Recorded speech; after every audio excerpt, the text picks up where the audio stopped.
Today, I'm joined by Peter Krelle, who is one of the best known faces in land and new homes. He's been in this for many years and he's here to sit on the Watkins sofa to talk about his journey in our wonderful industry. Peter, thanks for joining me today. A pleasure.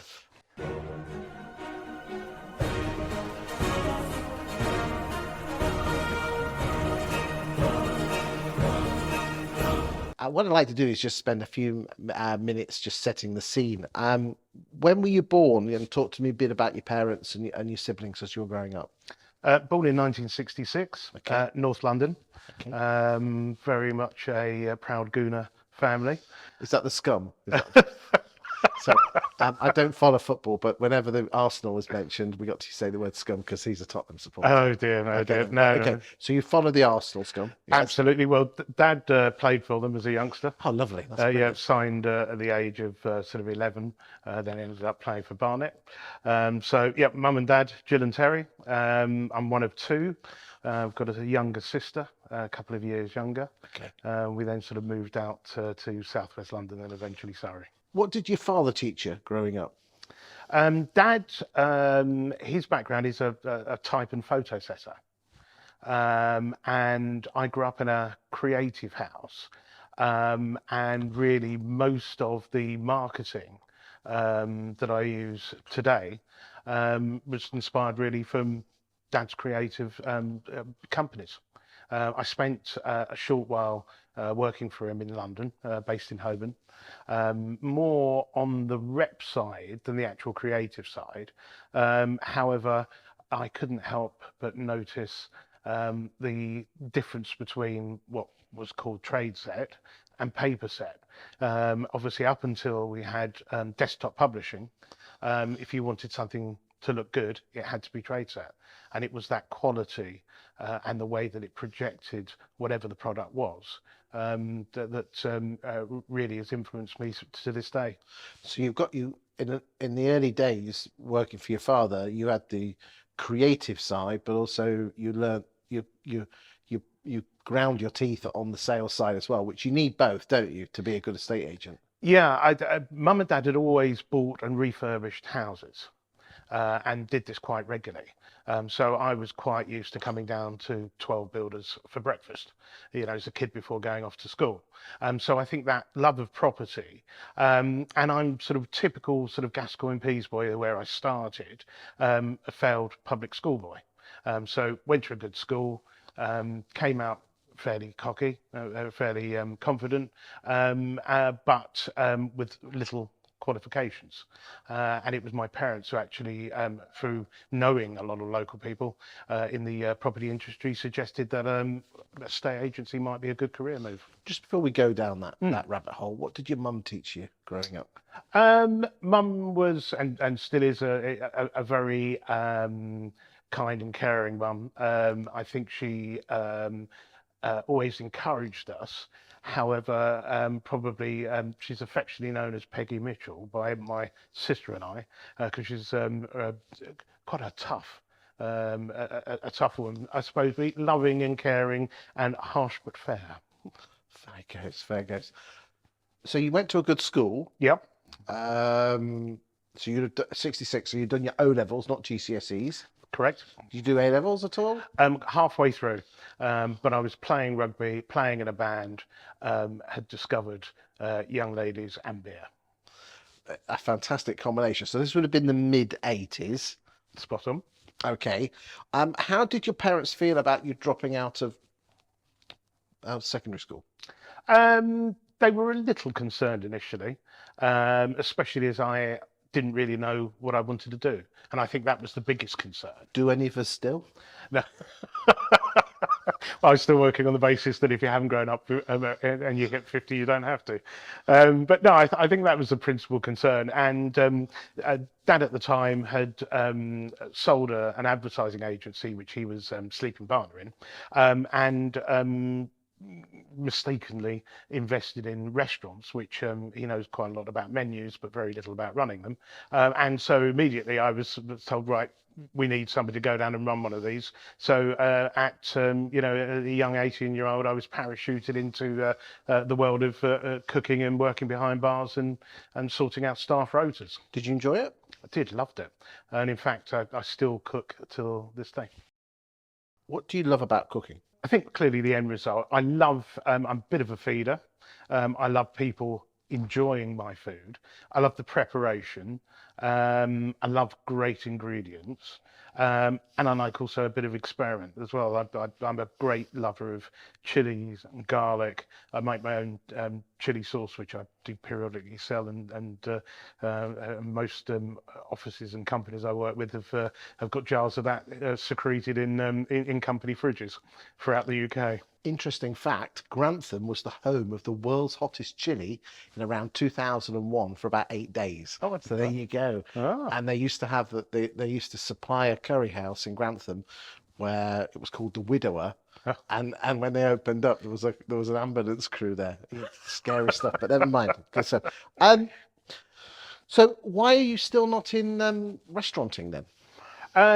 I've got to say, very few people make what I would call a decent career out of it. I did it for a while. The idea was to actually get the restaurant back on the straight and narrow before selling it. We did that, and by then I'd already thought about the career in property, as I said, at the suggestion of my parents. You didn't fancy, an 18-year-old turning around a restaurant is pretty good, isn't it? Well, it is in my eyes. Um, it was getting it back to break even. It's quite funny, and without going sort of get too political, by the time that when I actually went down there, it was time of the miners' strikes. So the manager and also, in fact, all the staff were striking miners. On day 3 or 4, most of the boys walked out. But the first week, I received a massive bill from Young's, the fish provider, for refrigerated vans and a load of fish. We didn't do fish, and he was driving back up to Liverpool and flogging out on the van. So it was a lot of what I did was really just discovering, what was going on. At reporting back. Fortunate enough, when I went down there, it was just at the time of school holidays. So I had loads of mates that wanted summer jobs. So I had a student-run business for some of that, and a couple of the boys actually continued in catering. Fantastic, fantastic. So your parents suggested property. Was that simply because there's a lot of people let's be honest, there's lots of landlords out there that become letting agents because they like letting houses and they think they can. Do you think it was because of their love of doing houses up? They thought, well, let's get someone on the other side and be an agent. Possibly. I certainly they thoroughly enjoyed it, and my mother always says if she had her time again and actually had to go into business, she'd either would have loved to have become a developer or indeed the madam of a brothel. She never really knew either way. But that's because it's funny you say that, because a good cook doesn't necessarily make a good restaurateur, pardon the pun. No, indeed. And the amount of developers that think they can be and landlords that think they can be letting agents or estate agents, it's the other side of the coin, isn't it? It's not the same, is it? No, it isn't. It isn't. No, you're completely right. But they had a track record in refurbishments and also extensions. So I suppose I don't think they'd have ever necessarily gone down the new build with all of the hassles of planning, but certainly the refurbs. That may have been a career choice for Mum. You were in a state. I know you found your love of new homes in. I think it was around the millennium, wasn't it? But did you you went into a estate agency because, like everyone else, we fell into it? Yep. Okay. Completely. So give me an idea of what the estate agency was like in the 80s and 90s. Well, if you work Saturday, you got Wednesday off. So it was good fun. I mean, the abolition of tax relief will always stay with me. So that was Dual Myris in 88. That's it. Yeah. Literally sitting on the phone till sometimes 10:30 at night, getting pizzas delivered from next door but one, because you literally couldn't fail to sell at that time, and you felt like shaking people and saying, well, hang on, how much money are you actually going to save? compared to what you're overpaying now? How many years will it be to actually recoup the extra over that they're paying? So we had crazy bits like that. We then followed by The big crash. the big crash and people coming in And it was a huge crash. If you, ladies and gentlemen, if you think '08 was tough, then 88, Oh. 89 was murder. unbelievable. I became repo man. By that time, I'd left the likes of Esher, had moved over Teddington, Twickenham way, and when I was the manager of Twickenham, some days I was doing 2 repos a day. I must admit, I became an estate agent in '91, so I'm a few years ahead of you, not far ahead of you. And yeah, you were just repossessing all the time. Yeah. Tough time. And unfortunately, is that there was a glut of properties that came on the market which dragged everything down. Yep. And there was a lot of negative equity. So let's say you got through the '90s, which was just when as we started to get into the mid '90s, the housing market kind of returned. It wasn't crazy, but it wasn't bad. But you had to earn your money then, didn't you? Yep. It was tough. Can you remember the first valuation you went on? Yeah, I think so. At that time, I suppose, started valuing when I was still in Esher. I was very lucky. I was an Esher lad. So most people, it's a very cliquey village, really, Esher, and high worth housing and things like that. So it was great fun. Saw some beautiful property. It was only when I moved to covering West London that saw a lot more of the sort of the volume. Okay, so who were you working for at this time? Still Gascoigne Pease? Gascoigne Pease. Were they part of Lloyds Bank? Lloyds Bank. Yeah, at this time? Black Cross Agencies. Yeah. Oh God, dear, yes. Well, that's in the old days when Nationwide, not many people know, but a lot of the building societies, I know we all know the Halifax. Halifax had their own estate agents, so did Nationwide. Yep. Called Countrywide. Yep. And Black Horse, as I said, was Lloyds, wasn't it? Yep. And we still had before, although we were Lloyds owned, we still used to take, I think it was Nationwide from memory. We used to have the little money box out the back and people could come and pay in. Oh, an agency. Yeah. Wow. Yeah, we were. Yeah. Fantastic. And what did you love about being an estate agent in the '90s?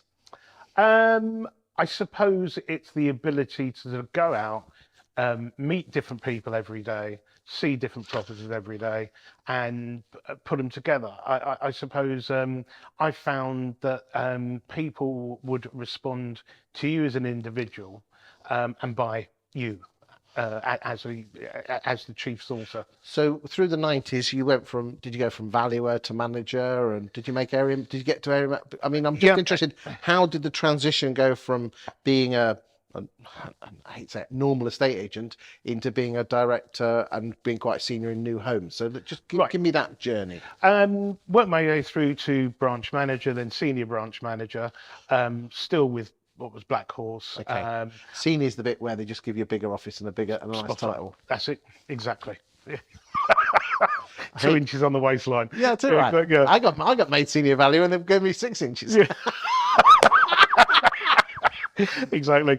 Yeah, so did that, and at the time I was in Walton-on-Thames, and we had a chap who was based in Weybridge, who was working for I think it was Anscombe Ringland, as was his now Chancellors. They brought him in from Oxford to spearhead the launch of a bigger proposition over there, and we used to knock heads all the time on valuations, and majority I used to win, much to his irritants. He then suddenly disappeared, hadn't heard of him for about 4 or 5 weeks, and discovered he was on garden leave. I then received a phone call, and he had then been made managing director of a newly formed subsidiary of Countrywide, Bairstow East London South. And he rang me up and he said, right, do you fancy coming over and working for me? But running potentially multiple offices. There was a bit of political bits and pieces, obviously him bringing in somebody outside.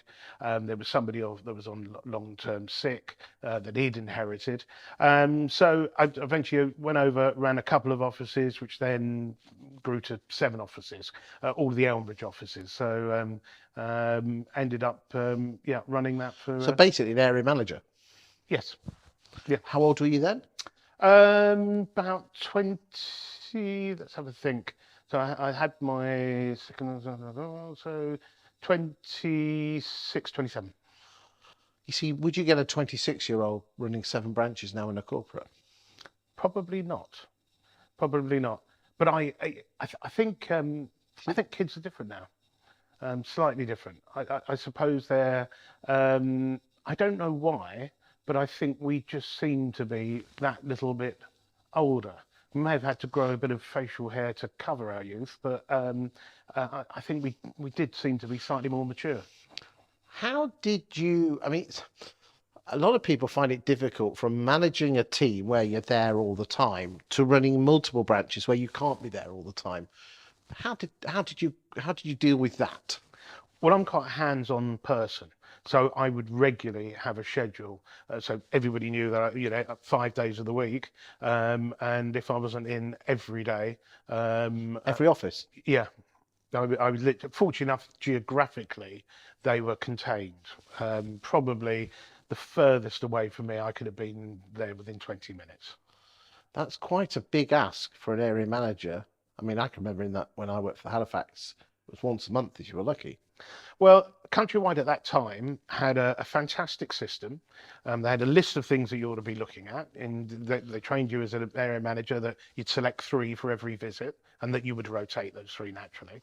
And you would turn up, and you would just solely focus on those, put those elements back on track if need be. So you're telling me that they trained you? I mean, you don't get this in the corporates now. No. Countrywide's training was Exceptional. Because if you don't mind me saying, if you roll the clock back to the late 1990s, early 2000s, people feared Countrywide. Rightly so. Bastard thieves. And what Yeah, well, I was a bastard thief. Yeah. Pardon the pun. Sorry. Yeah. But honestly, that's where you went, and you can spot them, and you can see the names in the industry now, like like your Brian Mansells, your Ian Mackenzies. They're all ex-Countrywide. Yeah, well, I've worked with Brian, and back at the old GP's days, he sort of came and went, and I was sort of still there. But what Countrywide, and I remember they used to have a trading centre in Send, just outside of Woking.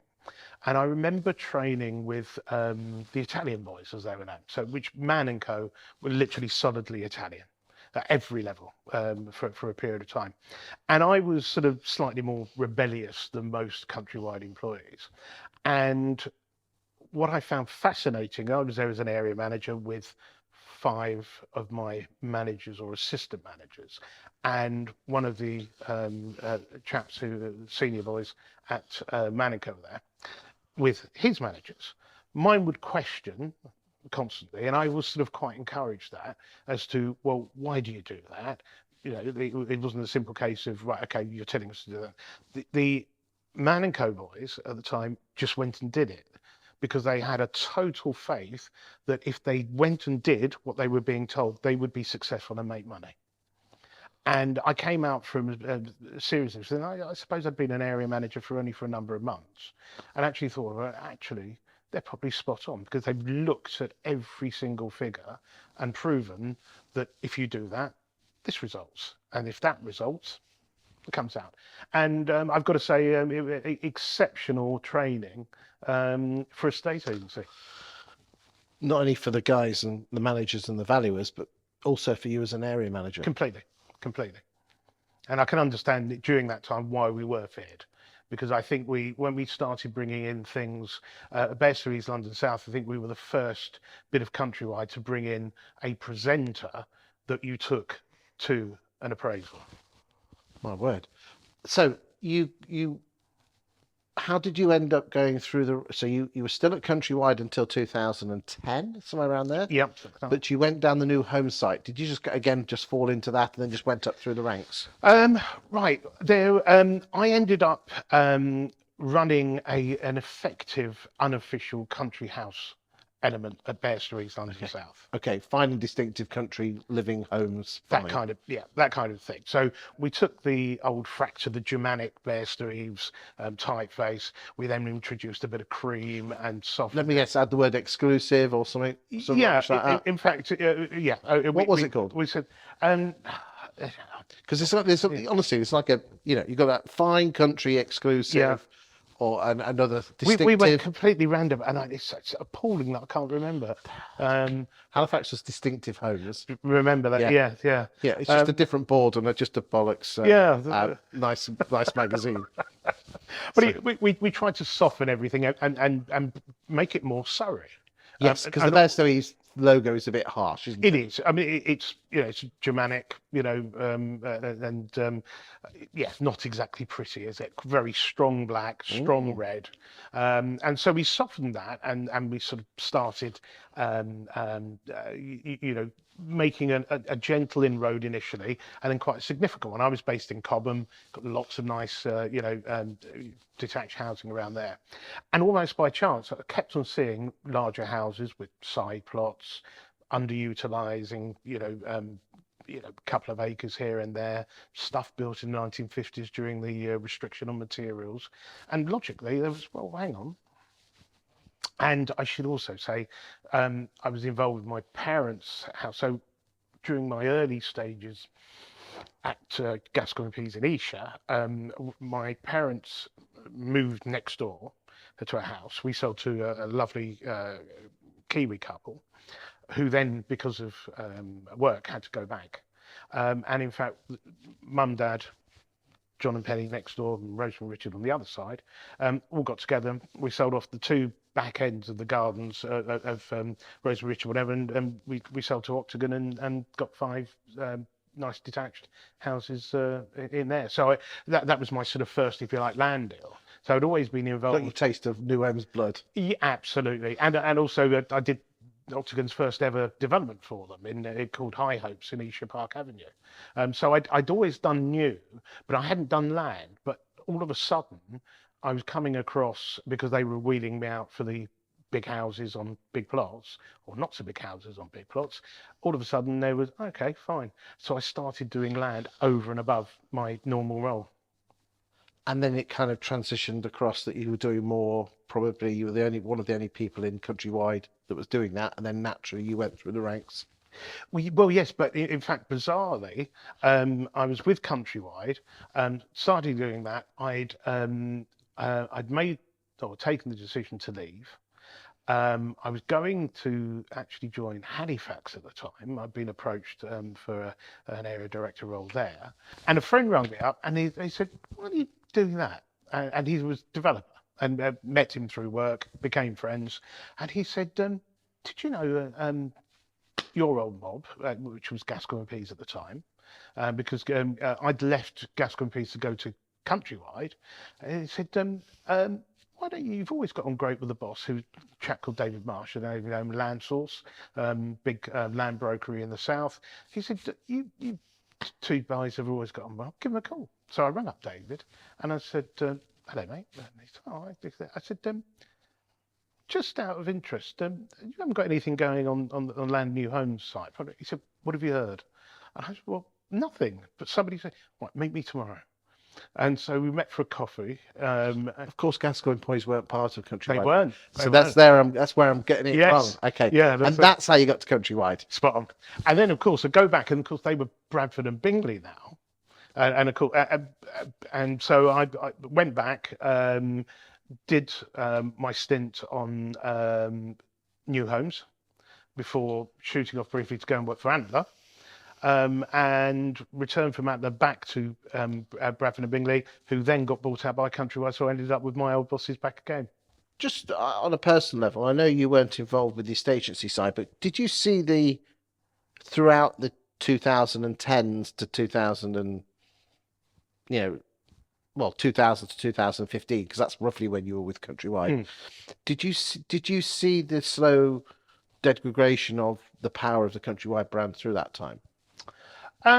Without being... We were slightly detached. So my team effectively ran parallel.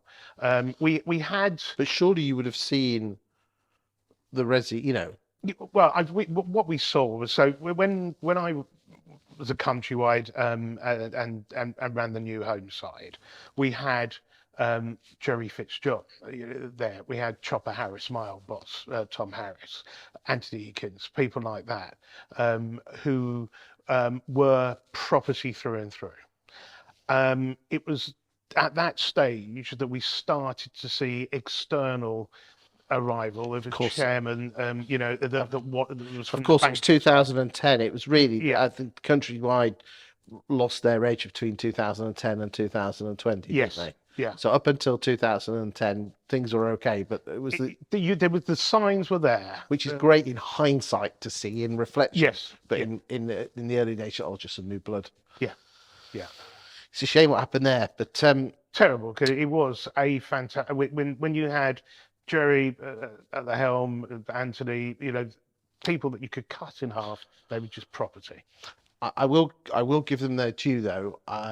Since Connell's I've got hold of them, I've been really impressed with the vibes that are coming out.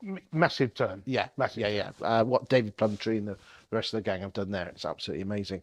So you went to go and work for Spicerhaart in 2010. Yep. Again, was that just the case of they saw you were doing a good job at Countrywide, you were getting a bit bored, so you thought, okay, I'll get a new job? I was bored. You're right. It was. I wanted to do more in the way that I was driving the land and new homes business. We were the biggest land and new homes operation by far. Nobody came near us. And Spicerhaart was a by chance meeting. So I just won Land and New Homes Operative of the Year for I think second or third time. We were in the bar on about 1:30 in the morning upstairs. I was with Harry Hill, the then chairman of Countrywide, who'd just been given a Lifetime Achievement Award, and with the senior. What was this? It's like the Negs or the Esters or the Sunday It was Times? the Negotiator Awards, yep, Okay. spot on. And we had a few drinkies, it would be fair to say. A few lemonade shandies. Absolutely. And bumped into four lads who I didn't know who were behind us, who made me feel reasonably sober. And got a brief chat. One of them sort of said, fancy a chat. We thought about doing it properly. And I then found out it was Paul Smith, who was the owner of, from Colchester. exactly. Russell Jervis. Yeah, bless him. Exactly. And Mark Hurdle, the financial director. Cut a long story. We had one of those conversations where okay, put it down to a drunken chat at an award ceremony. I flew back home Friday night. At the time, I was also running Scotland as well, doing my day job. So had lived just outside of Glasgow Centre. Flew back, and on the Monday morning, we used to get the red eye back. Getting onto a bus to the long-term park in Luton, my phone rang from a headhunter who said, "You remember your conversation?" I said, "Well, of course I do." He was serious. Could you meet and have a chat? That led to me. You mentioned earlier the changes in Countrywide, and I suppose I saw a little bit more, and I was promised a blank sheet of paper, promised the world I was, and come over, do it for us, and do it the way that you want to do it. You had 6 years at Spicerhaart. What were the good and bad times? Great fun. I've got to say, there was half a blank sheet of paper. It was, I suppose, not as quite as free as I'd been promised, but not far off, but certainly freer than anywhere else. And we took basically a group of individuals that first nobody could tell me actually who operated in Land and New Homes.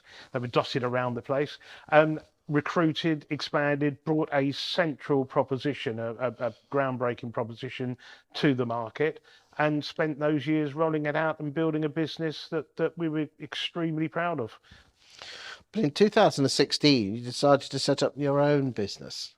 Paul Smith, who I mentioned, and I, we had various conversations and got partly down a route of changing how Land and New Homes and the estate agency operation worked together. What was quite clear is the guys in the agency offices had so many matrix to be measured by, that Land and New Homes really fell off the radar. And also with online marketing and the use of social media, which we were very early on, we were driving with a small team that I'd actually created a marketing team within my team. We were driving amazing levels of footfall to site. I presented those facts and said, look, I really want to have a central hub in each area of negotiations, and all they're doing is selling that new build stuff. Because it's not being looked after quite as well it should be in the branches. There was a bit of disbelief, I suppose, initially, then a partial acceptance, and then we were out in Bangkok on our national conference, and my sunbed got a kick at the bottom of it, fancy a beer, Krelle, and we sort of agreed amicably that it wasn't going to happen, and one of us owned the company, one of us didn't, so I decided to go and do what I truly believed in for other people that had the same view as me. And you went to set up your own agency, helping the builders, not Yes. the agents. Yes, And I could have gone either way, but politically it was tougher. If you've just left an agency and then you're going to set up a rival, agency, I suppose it was that, and also. well, I don't. You've done Countrywide, you've done Spicerhaart, probably the only one within NSL or leaders, or chancellors or something. Well, yeah, absolutely, yeah, no, probably right. But strangely enough, developers got it quicker, and I don't know if that's because they financially have the power to. Well, I quite like developers because there's no emotion there. It's the deal is this, the deal is that, and that's just the wonderful thing about That's that. why I like it as well. And you were able to bring your creative streak that you had from your childhood with your father's print setting business as well. Completely. Were you scared about setting up your own business? Well, it's different. It was certainly different, but I thought, right, do I want to? And as you've just actually touched on, who was I going to work for? I mean, anyway? you're 50 years old setting up your own business. Yeah, I was. Yeah, that's a bit scary, isn't it? Yeah, it was. It did have some. There was a sharp intake of breath, and right, okay. So what happens if nobody likes what we're out there, selling in services? But already, literally within day one of me thinking about it, I took a little bit of a canvas of very good mates, because Land New Homes is quite incestuous. Everybody knows everybody else. So some of my closest friends, or in fact a lot of my closest friends, are developers that started off as clients. And I just said, right, if I was going to do this, chaps, what would the reaction be? Would there be an appetite for the companies that you work for, or other companies that you have worked for? Would there be an appetite for what I've got to offer? And what did you do in no more than one sentence? Help people self and plan. People being the developers. Yep. And drive footfall. That was the key things for me. With marketing and social media and everything to do that. That's it. So far in your career, what's been your biggest regret?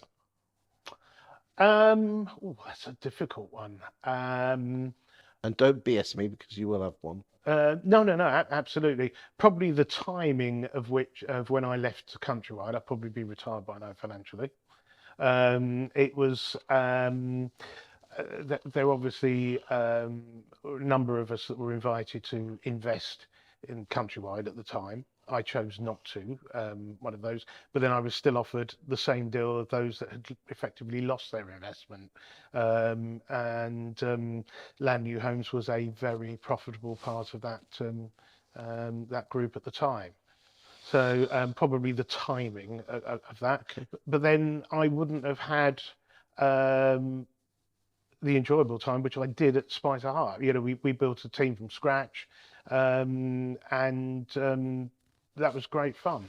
What's the one thing that you would change about, the one thing that you could change about your career so far? I can't help being outspoken and telling people what I think. So I suppose I could have been more political. I was never good at managing up. I've always been good at managing down. What would your advice be to anyone who feels the same as you? working for a large firm that's very good at looking after their team, but not very good at taking the crap from above? I suppose don't be a gobshite. Don't be too outspoken. But I was always passionate, and only certain people can take that. I remember, I mean, going back to my Countrywide days, I would regularly kick off. An email would go off, and Tom Harris, my old boss, wouldn't react till wait for my monthly one-to-one up at Huntingdon, and would then just gently slide me over the email. One for the bin, PK. One for the bin, please, Tom. And he'd screw it up and put it in the bin. But he knew that came from passion. He knew it came because I cared about it, the business, and you know, and I've always been a very passionate person. But there are very few people, I think, that can actually take and accept that level of passion and often direct comment. He was absolutely brilliant, but I think he's a real rare beast. You're 57 now. I am. They look 47, clearly. What's the future for you in the next 5 to 10 years? I suppose personally, it's lovely being a grandfather of 6, and for that brood to increase.